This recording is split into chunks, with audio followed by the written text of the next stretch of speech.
ভেবে দেখেছো সমুদ্রের গভীরতা কতটা ভয়াবহ হতে পারে? একটা সময় দেবতা ও অসুরদের নজর একটা জায়গায় ছিল, ক্ষীরসাগর, যেটা ছিল দেবলোকীয় ঐশ্বরিক সমুদ্র। বলা হয়েছিল ক্ষীরসাগর মন্থন করলে অমৃত বেরিয়ে আসবে, কিন্তু কেউ জানতো না এর পরিণাম কি হতে পারে।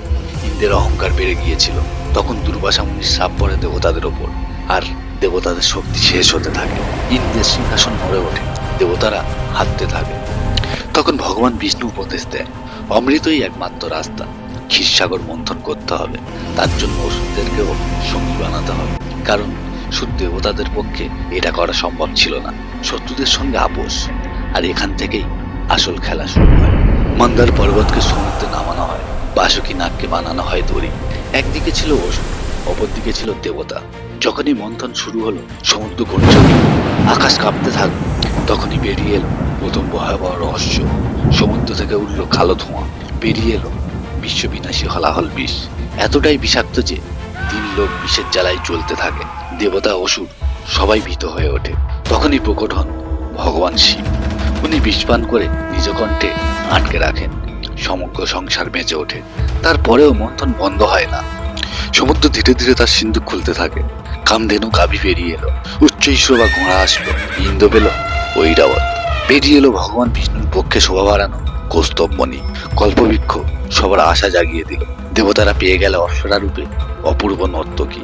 চন্দ্র শিবের মস্তকে উঠল, শঙ্খধ্বনিতে চারিদিক শিহরিত হয়ে গেল। প্রত্যেক রত্নের সঙ্গে সঙ্গে তাদের লোভও বেড়ে গেল, কিন্তু সবার নজর ছিল একটা জিনিসের ওপরে। সবশেষ অমৃতের কলস হাতে সমুদ্র গর্ভের রহস্য চিরে উঠে এলো ধনন্তরী। ক্ষণিকের মধ্যেই অসুরেরা অমৃত ছিনিয়ে নিল।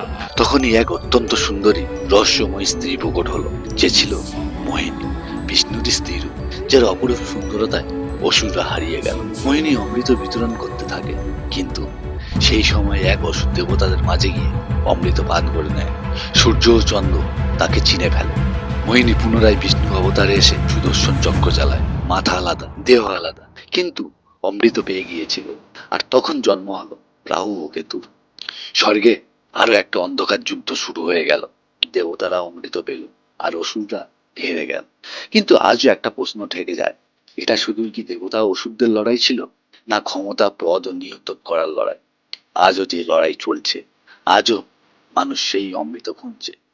শুধু নাম আর পাওয়ার ভঙ্গি বদলে গিয়েছে, আর কিছুই না। যদি ভিডিওটি ভালো লেগে থাকে তাহলে লাইক ও সাবস্ক্রাইব করে দেবেন। ধন্যবাদ।